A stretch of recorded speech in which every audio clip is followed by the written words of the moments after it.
সকালবেলায় উঠেছি আজকে একটু দেরি করে, মানে আজকে আমার গুড মর্নিং হয়েছে বেশ বেলায়। তখন সূর্য পূব দিক থেকে সরতে শুরু করেছে অল্প অল্প। তো সেরকম একটা সময় এসে দেখছি আমার পুরো বারান্দা বাগানের এই পাতাগুলো কুঁকড়ে গেছে। এই পাতাগুলো তার মানে জল ছিল না। তারপরে এসে একদম ধুয়ে দিয়েছি, পুরো বারান্দা বাগানকে স্নান করিয়ে টরিয়ে একাকার করেছি। মাটি টাটি পুরোই একদম খারাপ খারাপ হয়ে আছে। তার মধ্যে ওয়াশিং মেশিন চলছে। তো মামন এসে আমাকে বললো যে মামি আমি এখনই ধুয়ে দিতেছি। ও তো এসেছে, কাপড়গুলো ভেজাচ্ছে, ভিজে ওর যেহেতু প্রত্যেক দিনেরই কাজ হচ্ছে বারান্দাটাকে ধুয়ে দেওয়া, সেহেতু একটু বাদে যেহেতু ধুয়ে দেবে, আমি আর আলাদা করে ধুচ্ছি না। এবং আমি এখান থেকে জল দিয়ে পাইপ দিয়ে বাগান থেকে আমার যতগুলো গাছ টাছ আছে সবগুলোকে, যেগুলোকে দেখা যাচ্ছে সেগুলোকেও জল দিলাম। আকাশ পরিষ্কার, পেঁজা তুলোর মতো মেঘ। কালকে আলপনার সাধ্যির বাণী মিথ্যে করে কোনো বৃষ্টি বাদলা কিছু হয়নি এবং বেশ ভালো রোদ্দুর উঠেছে। এই রোদ্দুরটা থাকুক, এক সপ্তাহখানেক থাকুক, তারপর যদি আবার বৃষ্টি আসতে ইচ্ছে হয় আসুক। কিন্তু যেভাবে পচিয়ে দিয়েছিল, তারপরে এই মুহূর্তে আমরা শিলিগুড়িবাসী হিসেবে আর বৃষ্টি চাইছি না। আপাতত থাকুক, একটু রোদ থাকুক, ঝলমলে দিন। নমস্কার বন্ধুরা, আমার নতুন ব্লগে আপনাদের সবাইকে স্বাগত জানাই। আশা করছি সবাই ভালো আছেন, যে যেখানে আছে। আমিও খুব ভালো আছি। আজকে রবিবার, বোধিসত্ত্ববাবু বাড়িতে আছেন। আমি সাধারণত চাই যে বোধিসত্ত্ববাবু একটু রবিবার দিনে একটু হলেও বাজার যান, আমিষ বাজারটা করে আনুন, সেটা আমার ইচ্ছা। কিন্তু তিনি আজকে একটু বিদ্রোহ করছেন, তার শরীর খারাপ করছে, তার ঘুম পাচ্ছে, সেজন্য তিনি বলে দিয়েছেন তিনি আজকে বাজার যেতে পারবেন না, যার ফলে আমাকেই যেতে হবে। তো ঠিক আছে, কোনো অসুবিধা নেই। মিনামাসি এইমাত্র ঢুকলো, আমি একটু খেয়ে তারপরে একটু বাজার করে আনি। আর এখন বাজার করা মানে শুধু যে আমিষ বাজার তা না, আমার যেহেতু এখন রান্নাটা একটু আলাদা হয়, সেহেতু আমার বাজারগুলো মাথা ঠান্ডা করে সব কিছু আমাকেই করতে হয়। আর তাছাড়া উত্তম আমাদের আসছে না কয়েকদিন, সেজন্য বাজারের হালও বেশ খারাপই, মানে সবজিপাতির হাল। তো যাচ্ছি যখন একসাথে ঠান্ডা মাথায় সবই করে আনবো, যেহেতু একসাথেই সবটুকুই, মানে বাজারটা আর কি, এখানে মাংস তো ওখানে ফল, তো ওইখানে জাস্ট এই এক পা দুপার পার্থক্য। সবজি টবজি সব কিনে নিয়ে তবে একবার আসবো, বড়ো একটা বাজারে ব্যাগ নিয়ে যাবো, একটা না দুটো, মাংসের ব্যাগটা আলাদা। তো চলুন তাহলে, দিন শুরু হলো। মিনামাসি আজকে একটু দেরিতে ঢুকেছে, আমার সাথে একটু রাগারাগিও হয়ে গেছে সেটার জন্য। আমি অপেক্ষা করছি একটু রোদ্দুরটা নামার জন্য। ভীষণ ঠাটা করে রোদ্দুর, তো ওর মধ্যে বেরোলে সমস্যা হয়ে যেতে পারে আমার। আর ছাতা হাতে কীভাবে বাজার করবো? আর আমাদের এখানে আজকে ভোল্টেজের অবস্থা খুব খারাপ। কারণ যাচ্ছে আসছে সে নয় হলো, যদি একবারে পুরোপুরি চলে যায় সেটা একটা ব্যাপার, কিন্তু একেবারেই কম ভোল্টেজ হয়ে আছে যে কিছুই, মানে দুটো আলো জ্বালিয়েও কিছু বোঝা যাচ্ছে না, দেখা যাচ্ছে না। 5এও ফ্যান এরকম করে ঘুরছে, যেন মনে হচ্ছে ব্লেড গোনা যাবে। শিলিগুড়িতে বিদ্যুৎ বিভ্রাট যেটা, সেটা খুবই কম। আমরা ছোটবেলায় যেরকমভাবে কারেন্ট যেত বা সেরকম কিছু, এখন আমরা সব শহরেই তাই। কিন্তু না, দিনহাটাতে ভালোই লোডশেডিং হয়, কিন্তু শিলিগুড়িতে আমি লোডশেডিংটা খুব একটা দেখিনি। কী করে তুমি বাঁটবে মাসি? বাঁটবে কেমন করে? কারেন্টই তো নেই। তুমি যে পুর ভরা কাকরোল বানাবে, সেটার জন্য তুমি মিক্সিতে ঘোরাবে কি করে?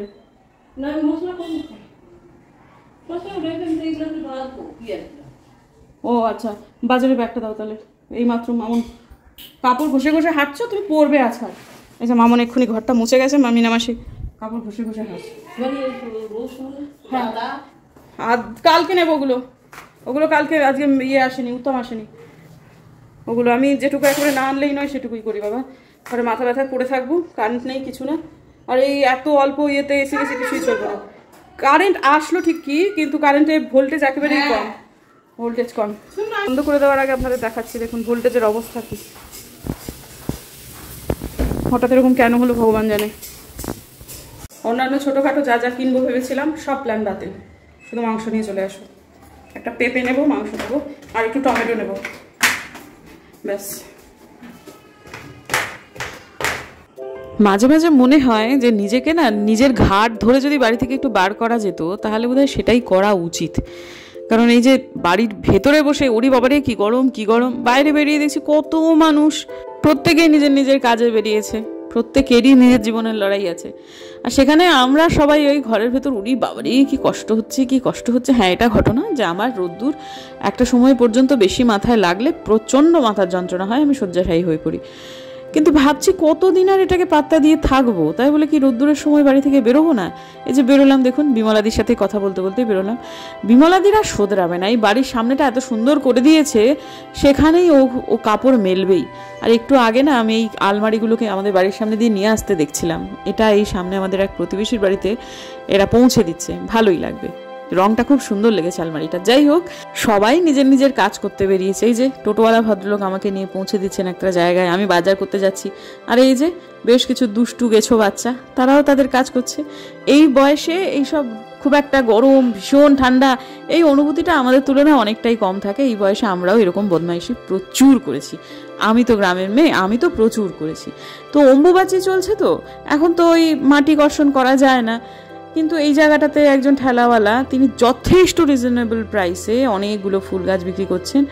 আমার একদম জিভ দিয়ে জল পড়ছে। তবে একটা মারাত্মক আফসোস রয়ে গেছে, এই যে গোলাপি রঙের জবাটা তখন খেয়াল করিনি, এখন ভিডিওতে দেখছি মনে হচ্ছিল কেন কিনলাম না। এই রঙটা আমি কবে থেকে খুঁজছি, অত চোখের সামনে ছিল তো দেখতে পেলাম না।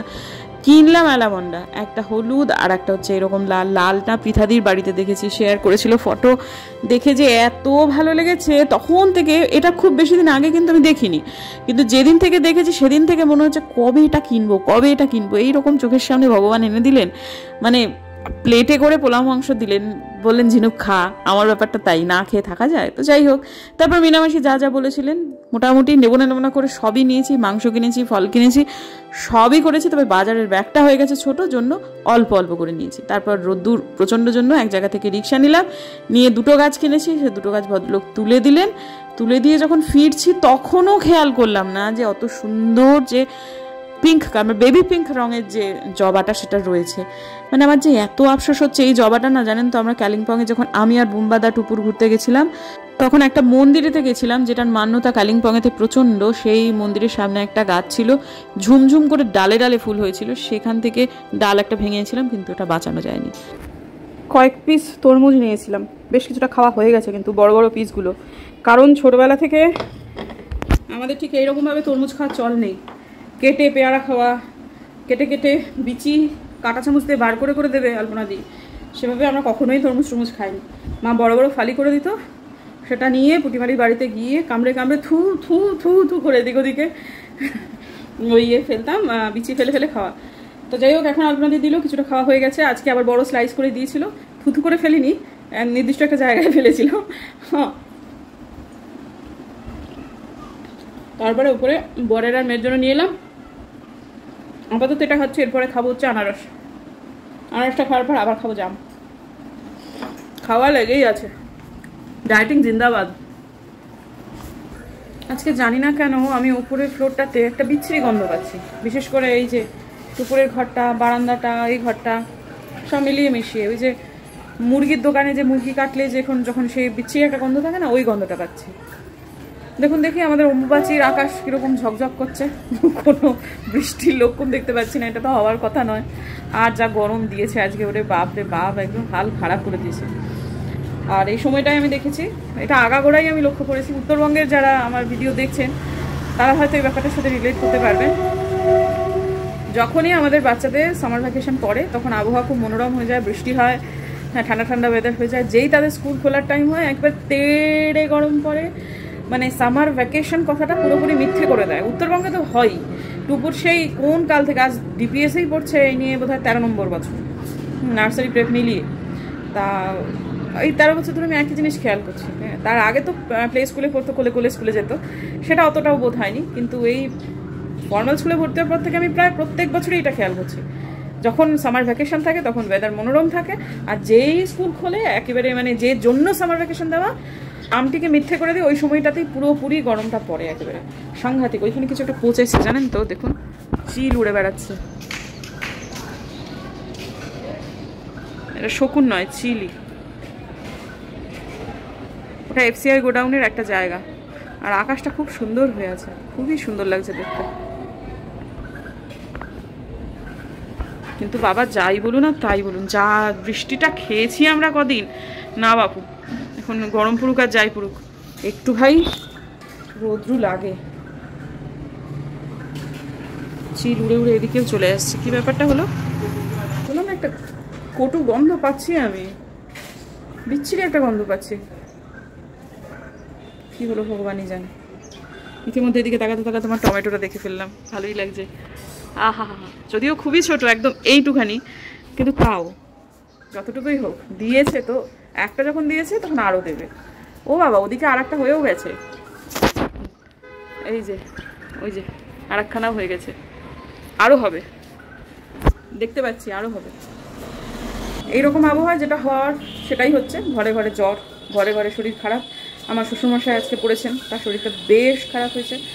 আর এই যে আমি বাজারে গেলাম, যে ভদ্রলোকের কাছ থেকে পেঁপে কিনলাম, সেই ভদ্রলোক দুজন মিলে ওরা বিক্রি করে, ছেলেটা আর বাবা। আজকে বাবা এসছে, ছেলে নেই। আমি জিজ্ঞেস করলাম, দাদা ছেলে কোথায়? বললো ছেলেটা জ্বর এসছে দিদি। তারপরে যেখান থেকে মাংস কিনে ওরা কর্মচারী ভরসায় দোকান রেখে দিয়েছে। আমি ওই ভদ্রলোকের খোঁজ নিলাম, বললো জ্বর এসছে। এখন এরকম হচ্ছে ঘরে ঘরে, হবারই কথা। টুকুরের কয়েকদিন আগে হলো, হবেই। এখান থেকে আমার পুদিনা পাতাটা একেবারে পুরুষ্ট হয়ে গেছে। আমার পুদিনার ফ্লেভারটা ভীষণ পছন্দ। একটা কিছু করে খাবো, আজকে না কালকে। এখন তো ভাই মেপে মেপে ক্যালোরি খাওয়া। ভাই কত ভালো ছিলাম যখন রোগা ছিলাম, কেন যে মোটা হতে গেলাম। তবে যে জার্নিটাতে আছি সেটা এনজয় করছি, এটা বলা যায়। প্রথম দিকে অসুবিধা হচ্ছিল, কিন্তু এখন ব্যাপারটা আমি খুব উপভোগ করছি। ওপরের দুটো রাখ তো তাও ঠিকঠাক আছে, কিন্তু এই একটা বড় অগোছালো। যখন সে ভিডিও করে তখন এই একটা দেখা যায়, কিন্তু কিছুতেই হাত দিতে দেয় না। হ্যাঁ, এখানে আমাকে দেখলেই খ্যা খ্যা খ্যা খ্যা খ্যা করে। সব থেকে বাজে অবস্থা হচ্ছে এইটার। কিন্তু এই প্রত্যেকটা কাগজ বছরের পর বছর ধরে এরকমই পড়ে থাকবে, তাও কিছুতেই হাত দেওয়া যায়। আমি আজকে এখানে বসে দেখছি যে র্যাকটাকে দেখলে আমাকে খ্যা খ্যা করে, সেই র্যাকে তো অধিকাংশ আমারই ডায়েরি, তার সে খ্যা খ্যা করে কেন? ঘন্টা শুনবো তার কথা, এটা আমি আজকে গুছাবো। এই যে এটা হচ্ছে গীতবিতান, আর একটা গীতবিতান আছে যেটা আমি ব্যবহার করি, এটা খুব একটা ব্যবহার করা হয় না। ঠিক আছে, এটা আমি করে ফেলি। এই যে ছোট্ট করে এটুকু গুছিয়ে দিলাম। আর এই কাগজগুলো যেহেতু এর মধ্যে কিছু গুরুত্বপূর্ণ কাগজ থাকতেও পারে, সে নাকি যখন সময় পাবে তখন দেখবে। আমাকে তো তাই বললো যে যখন সময় হবে তখন আমি খুলে খুলে একটা একটা করে দেখবো। কতগুলো কাগজ দেখছি বাঁধাও রয়েছে, সুতরাং ওটা একটা ব্যাগের মতো করে রাখতে হবে। রেখে এখানে না রেখে কোনো একটা জায়গায় ঢুকিয়ে রাখতে হবে। এই যে এই সমস্ত জায়গাগুলো আছে কোথাও একটা ঢুকিয়ে রাখবো। এইখানটা দেখতে বড় খারাপ লাগছে, কিন্তু জিনিসগুলো তো ধুলো পড়ে গেছে, ওটা করতে হবে, এটা কালকে করতে হবে। আর আমার এখানে আমি বসে বসে অর্ডারও করে ফেললাম, সেটা হচ্ছে পেপার। আরে ওটাকে কী বলে যে আটকে যায়, ওয়ালপেপার। এই ওয়ালপেপার দিয়ে এই জায়গাগুলোকে একটুখানি নিচটা মূলত একটু কভার করে দিলে জায়গাগুলো ভালো লাগবে দেখতে। আর সেটা অর্ডার আমি করেই ফেলেছি 2 বান্ডিল। তো দেখি কবে আসে। মিশো তো একটু পিছিয়ে যাবে, কিন্তু ঠিক আছে, আসুক। আসার পর পুরো তারপর এটাকে এবার একটুখানি সুন্দর করে সাজাতে হবে। বয়সটা যদি আমার আরও 10 বছর কম হতো, তাহলে এই সময়টায় দাঁড়িয়ে নিজেকে কিন্তু কন্ট্রোল করতে পারতাম না। আমি খুব খেতে ভালোবাসি, কিন্তু এখন বয়স বেড়েছে, গুরুত্ব বুঝতে শিখেছি যে আমার মেদ কমাতেই হবে, তা নইলে আর কোনো উপায় নেই। সেই জন্য কিন্তু এখন আমি দিব্যি কন্ট্রোল করতে পারি। এখন গোবিন্দভোগ চালের ভাত রান্না করেছি, বুম্বাদা বললো সেটাই খাবে। দুপুরবেলায় হয়েছে পাঁঠার মাংস, যার ফলে গোবিন্দভোগ চালেতে কোনো আলু সেদ্ধ দিইনি। তো গোবিন্দভোগ চাল, মাখন, পাঁঠার মাংস সব একসাথে করে মাখিয়ে সেই বরটাকে আমার খাইয়ে দিতে হবে। বুঝতে পারছেন তো, নিজে কিছুই দাঁতে কাটবো না, কিন্তু এত লোভনীয় খাবার সেগুলোকে মাখবো, খাওয়াবো। আমার কোনো রকম অসুবিধা এখন আর হয় না। সব কিছুই প্র্যাকটিস আসলে। মাঝখানে খুব গরম আলু সেদ্ধর জন্য একদিন চামচ দিয়ে ভেঙে ভেঙে চামচ দিয়েই মাখিয়েছিলাম। তারপর সে চোখ বন্ধ করে খাচ্ছিল। হঠাৎ বলে উঠলো, কি ব্যাপার আজকে হাত দিয়ে মাখনি, তাই না? আমি বললাম, কী করে বুঝলে? মাখা কিন্তু ওই রকমই হয়েছিল, অনেকক্ষণ ধরে চামচ দিয়ে ডলে ডলে মেখেছি। বললো, না, হাতের স্বাদ তো বোঝা যায়। তো সে যখন পছন্দ করে তখন তাকে এইভাবেই করে দিই।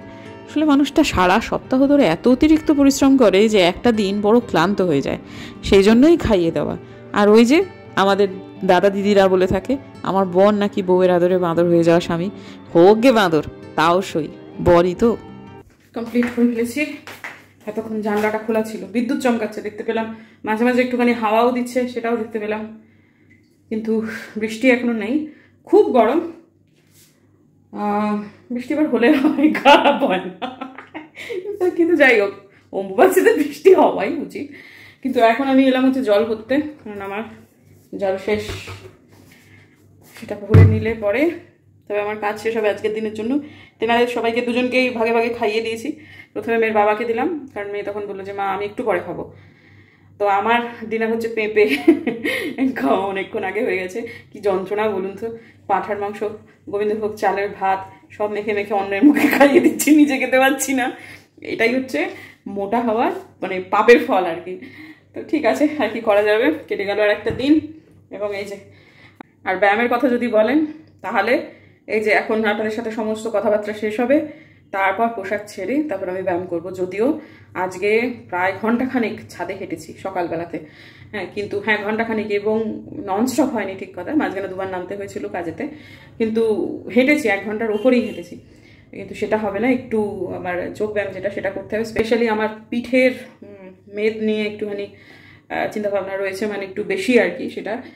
সেটাকে যখন সেটা ওভারঅল বডি ফ্যাট কমলে সেটাও কমে যাওয়ার উচিত, কিন্তু আমার মনে হচ্ছে ওইখানটাতে আমার একটু বেশি এফোর্ট দিতে হবে পিঠের মেদজনিত কারণে আর কি।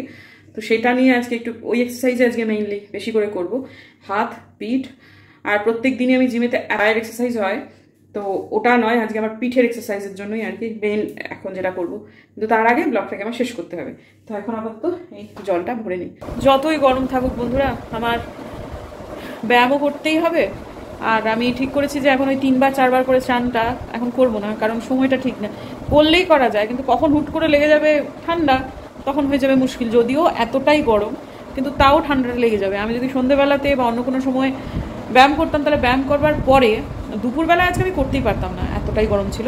সন্ধ্যেবেলাতেই তারপরে আমাকে চান করতেই হতো, তারপর আমাকে অন্য কাজ করতে হতো। আমি যখন জিম থেকে আসি, এসে যখন আমি রাত্রিকালীন কাজ করি না, আমার প্রত্যেক দিন খুব কষ্ট হয়। মানে একটু স্নান করে নিলে যেন খুব আরাম হয়, কিন্তু তখন আর আমার সময় থাকে না। তো আমি আজকে ঠিক করেছি যে আমার যদি ব্যায়াম করার পর চান করে আবার রাত্রিকালীন কাজ করে আবার চান করার থেকে একবারে সব মিটিয়ে চান করি, সেটাই ভালো। বুম্বাদা জানি না মঙ্গলবার থেকে কি ওর ইউনিভার্সিটি পরীক্ষাগুলো, নর্থ বেঙ্গল ইউনিভার্সিটিতে পরীক্ষাগুলো শুরু হয়ে যাচ্ছে, পার্ট 1 পার্ট 2 পার্ট 3। সেক্ষেত্রে ও প্রত্যেক দিন আসতে পারবে কিনা আমি জানি না। এই সময় আমার নিজেকে না কোনোভাবেই অসুস্থ করা যাবে না। যা কিছু করব সব ভেবে চিন্তে ঠান্ডা মাথায় সেরকমভাবে করতে হবে। আর বুম্বাদ আমাকে বলে দিয়েছে কালকে গিয়ে মানে অনেকটা বাজার আর কি, আমিষ বাজার আজকে যেটা করে এনেছি ঠিক আছে, আরও কিছুটা বাজার, কাঁচা বাজার, সব কিছু ঠিকঠাক করে রাখতে বলে, বারবার করে এত গরমে যেন না বেরোতে হয় এই আর কি। তাও তো মেয়েটা স্কুল, তো নিত্য নৈমিত্তিক টিফিন দিতে গেলে আমাকে বেরোতেই হবে, আর জিমে তো যেতেই হবে। ওই ফাঁকেই বেরোবো, গিয়ে জিনিসপত্র কিনে নিয়ে চলে আসবো। সুপ্রভাত বন্ধুরা। বর চলে যাওয়ার পর একটু শুয়েছিলাম, আবার উঠেছি। এখনো পর্যন্ত পুরো ঘর অন্ধকার। কালকে দাঁড়ান বাইরে গিয়ে কথা বলি, জলটা জ্বালিয়ে নিতে পারি, একদম অন্ধকার। কালকে আর ব্লগটা এন্ড করতে পারিনি, কিন্তু এন্ড কিন্তু করতে গেছিলাম। কিন্তু যেটা হয়েছে সেটা হচ্ছে যে কথা যখন বলতে বলতে আমি তো ব্যাক ক্যামেরা করে কথা বলি, কখন যে ফোনটা বন্ধ হয়ে গেছে আমি বুঝতে পারিনি। কালকে রাত্রিবেলায় সবজিওয়ালা এসছে, এই সবজিওয়ালা খুব দাম নেয়। আর যেহেতু ট্রাইপডেতে ছিল সেহেতু আরোই বেশি করে বুঝতে পারিনি। তো তারপরে আমি রাত্রিবেলা ওটা যখন ট্রাইপড থেকে যখন খুলছি, তখন দেখছি ভীষণ গরম এবং ফোনটা ইতিমধ্যে কালো হয়ে রয়েছে, মানে মোবাইলটা বন্ধ হয়েছে। তারপর আর ফোনটা চালু হয়নি। আর তারপরে এক্সারসাইজ করলাম, সব কিছু করলাম, তারপরেতে ঘরে গেছি, তখনও দেখছি মোবাইলটা গরম হয়ে গেছে। তো যাই হোক, তারপর ওরকমভাবে রেখে অনেক রাত্রে ঘুম পেয়ে গেছিলো, শুয়ে পড়েছি। অনেক রাত্রে উঠে দেখছি মোবাইলটা ঠান্ডা হয়েছে, তারপরে সেটাকে চার্জে দিয়েছি। ফলে ব্লগটা তো এন্ড করাও হয়নি। আর তাছাড়াও কালকে অনেকগুলো কথাও বলেছি আমি, আর সেগুলো আর আসেনি ভিডিওতে। তো সেগুলো এখন আর অবশ্য কটা মনে হচ্ছে না ঠিক আছে। যখন আসেনি তখন হয়তো বা ঈশ্বর চাইছেন না যে ওই সমস্ত কথা আমি বলি, হয়তো তাই আর কি। যা হয় ভগবানের ইচ্ছাতেই হয়। তো ঠিক আছে, ওই প্রসঙ্গটা এই মুহূর্তে আমার নিজেরও একটু অপ্রাসঙ্গিকই মনে হচ্ছে আজকের দিনে। ওই রাত গাই বাদ গাই একটা কথা আছে না, সেরকমই একটা ব্যাপার। তো কাজেই সেটা আর দরকার নেই। এখন আমি অপেক্ষা করি আমাদের কখন আসে উত্তম। তো মোমবাতি চলছে, কোনো ঘন্টার মাথা বৃষ্টি বাদলা হয়নি। কালকে রাত্রে খুব সে হাওয়া টাওয়া দিল, আমাদের রান্নাঘরের যে জানলাটা সেটা দিয়ে দেখাও গেল, কিন্তু বৃষ্টি হয়নি, এক ফোঁটাও বৃষ্টি হয়নি। ভোরবেলাতে সে বেরিয়ে গেছে, অনেক ভোরবেলাতে। আজকে বোধহয় ফিরবে, কালকে থেকে বুঝতে পারছি না সে থাকবে না ফিরবে না কি করবে, কিছুই জানি না, দেখি। তো ঠিক আছে বন্ধুরা, দেখা হচ্ছে কালকে একটা নতুন ব্লগে। একটু বাদেই আমি ব্রাশ টাশ করবো। মেয়ে তো আজকে স্কুলে গেল না, বন্ধুরা কেউই যাচ্ছে না সেই জন্যই। তো ঠিক আছে, কালকে থেকে রেগুলার যাবে বললো, আজকের দিনটায় বাদ দিল, ঠিক আছে। কিন্তু আমার ইচ্ছা হচ্ছে সকালবেলাতেই যদি আমি একটু জিমটা সেরে নিই, তাহলে না পুরো দিনের জিনিসটার ভারসাম্যটা আমার খুব সুন্দরভাবে থাকে। আমি যখন জিম থেকে ফেরত আসি তখন যেমন কাজ করতে আমার অসুবিধা হয় স্নান না করে, প্লাস আমার না ভীষণ খিদেও পেয়ে যায়। এটাও ঘটনা যে তখন একটা মনে হয় ভারী কিছু না খেলে খুব কঠিন হচ্ছে। তো এই জিনিস এইবার আমার প্রত্যেক দিন কন্ট্রোল করতে হয় নিজেকে, এবং নিজেকে খুব খুব কষ্ট দিতে হয়। তো যার ফলে ওই লিকুইড খেতে হয়, প্রচুর জল খেতে হয়। মানে আমার তো খাওয়াটা অনেক তাড়াতাড়ি হয়ে যায়, তো জিমের পরে আমার সেরকম করে ভারী কিছু খাবার থাকে না, মানে ডায়েট চাটেই থাকে না। মানে আমার টাইমটা, তার থেকে আমি বেশি পুরো দেখলাম যে যদি সকালবেলাটাই জিমটা করে নিই তাহলে আমার সব দিক থেকে সুবিধে। তো এখন সেখানেই যাব, কিন্তু তার আগে একটু উত্তমের কাছ থেকে সবজিপাতি নিতেই হবে আজকে, সেই জন্যই আটকে গেলাম। নাহলে হয়তো বা ব্রাশ টাশ করে বেরিয়েও যেতাম। তো ঠিক আছে বন্ধুরা, দেখা হচ্ছে নেক্সট ভ্লগে। যদি আমার ভিডিও ভালো লাগে তাহলে প্লিজ সাবস্ক্রাইব করবেন, পাশে নোটিফিকেশন বেলটাকে অন করবেন যাতে ভিডিও দিলেই নোটিফিকেশন চলে যায় আপনাদের কাছে। দেখা হচ্ছে আগামীকাল, ততক্ষণ